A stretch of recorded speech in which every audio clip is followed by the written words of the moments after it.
Sophia paced around her luxurious, well-built and furnished house. She was busy today, so she didn't take her kids to school. She wanted her new driver, Gabriel, to take them to school. But her kids insisted that they wanted to take the bus.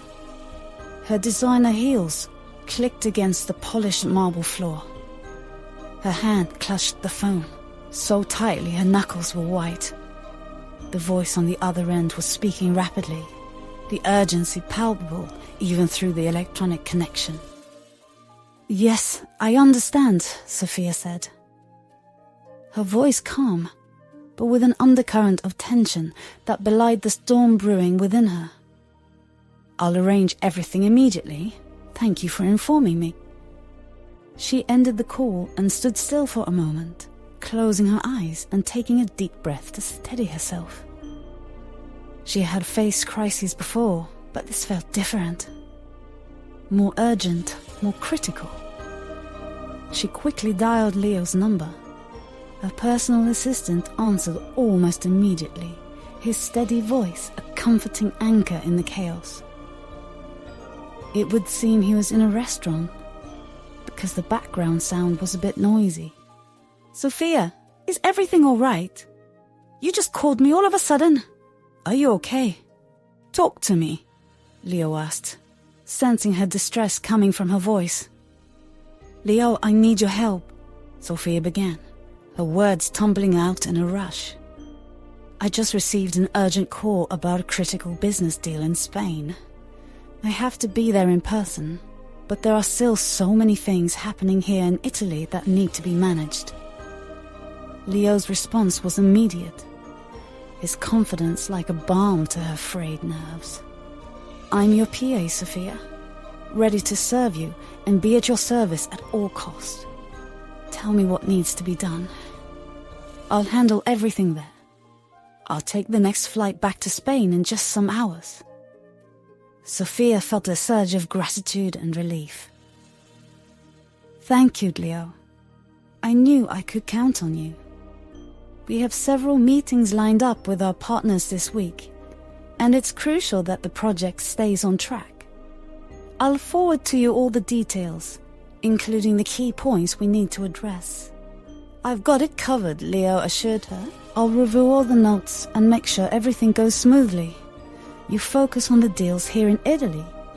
I got everything covered there. When I'm done, I will come back." Sophia paused, the weight of the situation pressing down on her like a physical burden. "Leo, this deal is extremely important. If it falls through, it could jeopardize our entire expansion plan." "I'll understand the stakes," Leo said, his tone unwavering and resolute. "I'll make sure nothing slips through the cracks. Your priority right now is handling things in Spain. I'll keep you updated on everything here." Sophia closed her eyes for a moment, letting the tension drain from her shoulders as she took a deep breath. "Thank you, Leo. I don't know what I'd do without you." "You're welcome, Sophia. Just take care of what you need to do and send my regards to Emily. Please tell her about what happened and I will be back soon. We've got this." Sophia ended the call, feeling a mixture of anxiety and relief. But she couldn't help but smile. Leo was showing concern for Emily and a little bit of interest in her. Well, this is interesting, but it's not all that important for now. She quickly began packing some vital things. Files, books, pens, scents, and so on. Her hands moving with practiced efficiency, even as her mind raced. As she zipped up her handbag, she dialed the number of her contact in Spain, her heart beating very fast as the phone rang. "Mr. Alvarez, it's Sophia," she said as soon as the call connected. "I received your message. Can you give me more details about the situation?" "Sophia, thank you for calling back so quickly." Mr. Alvarez's voice was tense, mirroring the urgency she felt. "We've hit a snag with the deal. Our partners are reconsidering some key terms. And we need your presence here to negotiate. Your expertise and relationship with them are crucial. Sophia's mind raced, processing the implications. The room seemed to shrink around her as the gravity of the situation set in. I understand. What specific terms are they reconsidering? They're questioning the profit-sharing ratio and the timeline for the project rollout. Mr. Alvarez explained, his voice steady but strained. Without your input, we risk losing their confidence entirely. Sophia's jaw tightened, a determined glint in her eyes. I'll be on the next flight to Madrid. We can't afford to let this fall through. Thank you, Sophia. Your presence here will make all the difference. We'll have a meeting scheduled for when you arrive. I'll be there as soon as possible, but at this moment, my PA will be there. I still have some work here in Italy, she promised, her voice firm.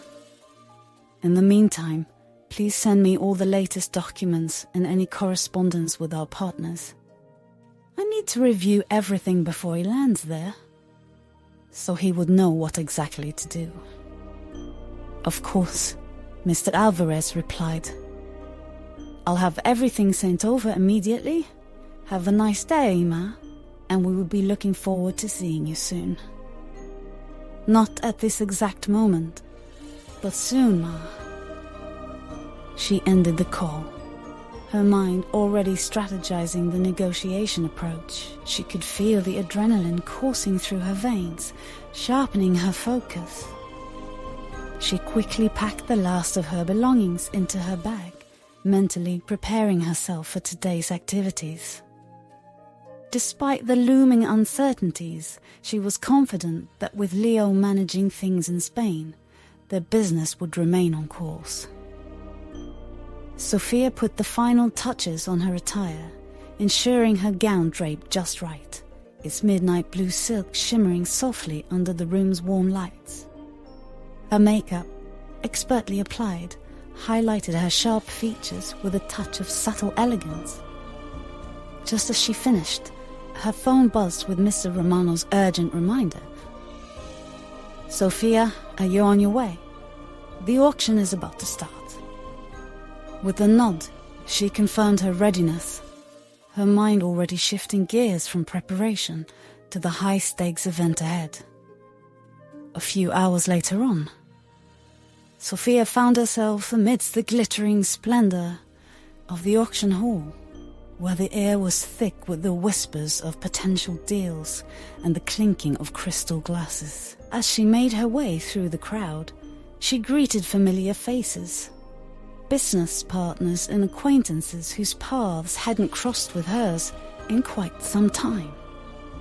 Just as she settled into her seat, the room's ambience shifted abruptly as Mr. Romano, Vice President of Key Venture Enterprise, stood up at the head of the room. The gentle clink of his spoon against the champagne glass cut through the hum of conversation, demanding immediate attention. The hall fell into a hushed silence, all eyes turning toward him. "Ladies and gentlemen," Mr. Romano's voice boomed, rich with authority and warmth. "May I have your attention, please?" The room stilled, anticipation rippling through the gathered crowd. Sophia's heart quickened as she awaited Mr. Romano's next words, knowing that his introduction would carry weight in this gathering of influential figures. "It is with great honor that I introduce Sophia," Mr. Romano continued, his gaze sweeping across the room with a knowing smile. "A cornerstone of our enterprise and a beacon of excellence in our community." Sophia rose gracefully from her seat, her gown flowing elegantly around her as she acknowledged Mr. Romano with a nod of gratitude. The room's attention focused entirely on her, a mix of curiosity and respect, evident in the gazes of those gathered. "Thank you, Mr. Romano," she began, her voice carrying with it a blend of confidence and humility. It's a privilege to be among such esteemed colleagues and friends tonight. Her words resonated through the hall, punctuated by a brief applause that rippled through the audience. Sophia's demeanor was poised, her presence commanding as she took a moment to survey the faces before her. As we embark on this evening's auction, she continued, her tone steady and assured, I look forward to the opportunity to not only participate in this vibrant exchange of art and culture, but also to strengthen our partnerships and forge new connections. With that, Sophia concluded her speech with a poised toast, the room responding with polite applause that echoed through the grand hall. As she lowered her glass, ready to refocus on the auction, the entrance of Adriana and Michael caught her attention. Let the drama begin. Surprise, surprise.